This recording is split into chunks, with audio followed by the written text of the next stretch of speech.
में सोने की कीमत में रवा हफ्ते के दौरान मुसलसल चौथे रोज कमी देखने में आई है। नई कीमतों के मुताबिक फी तोला सोना दोबारा 2 लाख से नीचे आ गया।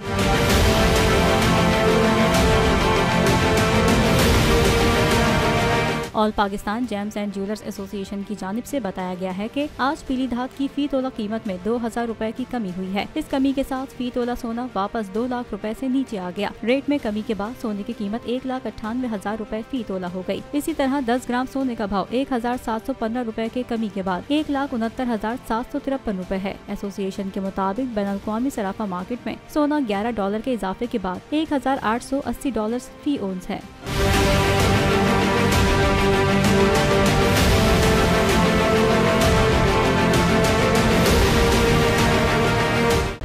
खूने नाहक बहुत पी चुकी ये जमीन, अब कोई दिन में ये खून उगलने को है। खत्म हो जाएगी ये तमाशागरी, वक्त पलटेगा रोजे जजा की तरह।